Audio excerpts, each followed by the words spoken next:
Well, that was a bit unexpected, isn't it? Oh, yo, excuse me. I just came back from seeing 28 Years Later. Got a little blood on me.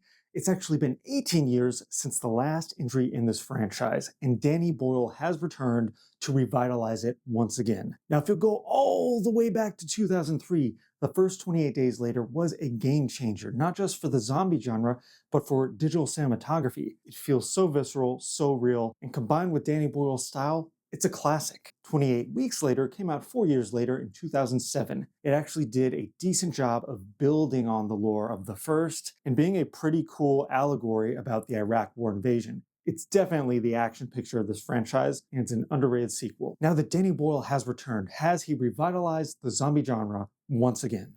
This third entry is set in North England on an island that's been quarantined from the rest of England and the world. It's a small village community, and we follow Spike, a 12-year-old boy who is about to embark on his rite of passage. His dad, played by Aaron Taylor Johnson, is ready to take him on his first hunt on the mainland, which means hunting the infected. Meanwhile, back at home, his mother is dying of a mysterious illness, and we see Spike's tenderness and realize that he may not be cut out for the zombie killing life. It's basically a coming of age story that's bifurcated between the first half with the dad and the second half with the mom, played by Jodie Comer. The first half is the movie everyone wants. It's got thrills, spills, and kills. But the second half is where Danny Boyle, let's just say, gets unleashed. And he opts for a more experimental, thematic back half of this movie that will be divisive. One of the things that stands out about this sequel, just like the original, is its visuals. Whereas the first film, Danny Boyle opted to shoot on prosumer digital cameras. With this, he's opted to shoot on iPhones. Well, souped up and tricked out iPhones with the greatest lenses in the world, but iPhones nonetheless. Boyle has always been on the forefront of technology, but he's not a snob about it. Slumdog Millionaire was the first digital movie to win Best Cinematography at the Oscars, and his DP from that film, Anthony Dodd Mantle, returns to bring us into the future. There are shots here that you can't do with conventional cameras. Because the iPhone is so small and compact, we get angles in tight spaces. We get a texture that's super sharp, but doesn't look like every other Hollywood digital blockbuster. It's this weird combination of realism and cinema, and it's always fascinating to look at.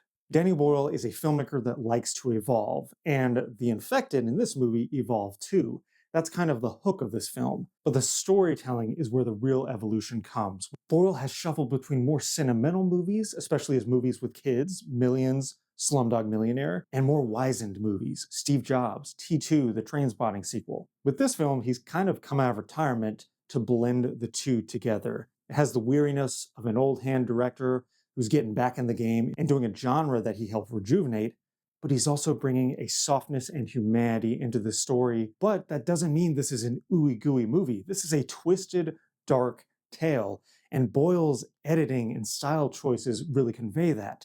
He intercuts a trek into the woods with archival footage, media commentary, and this whole island being isolated is pretty obviously a Brexit metaphor. But just in the way he edits, the kineticism, the way certain shots stop, freeze frame, and slow to show a brutal death. It's all these offbeat and sometimes wild choices that elevate this above just a generic zombie movie. And in Alfie Williams, Boyle has found a kid that can carry a film. He is the heart and soul of this, and it's a gamble to put it on his shoulders. But this movie would not reach the emotional depth it's going for without him.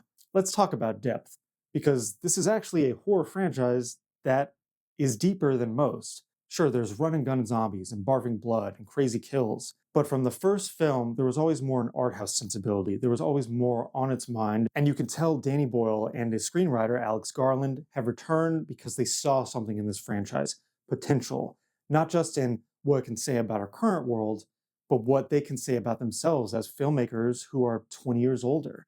I think that's going to disappoint a lot of people who don't want themes to get in the way of their zombie action. The last half goes in unexpected and quite tender places, especially when the Ralph Fiennes character comes in. Side note, Ralph Fiennes is one of our greatest actors, and if he's leading a film or shows up for a supporting role, it is automatically 50% better. Fiennes shows up and completely murders his scenes. I mean, his scenes get grislier deaths than the zombies. That's how much he murders his screen time. It all culminates in a confluence of image and editing and story and emotion that is totally unexpected, and I, for one, welcomed it. There's also an incredible soundtrack and score, not by John Murphy of the previous two, but by the band Young Fathers. It sounds new and chaotic and fresh and strange and ultimately uplifting.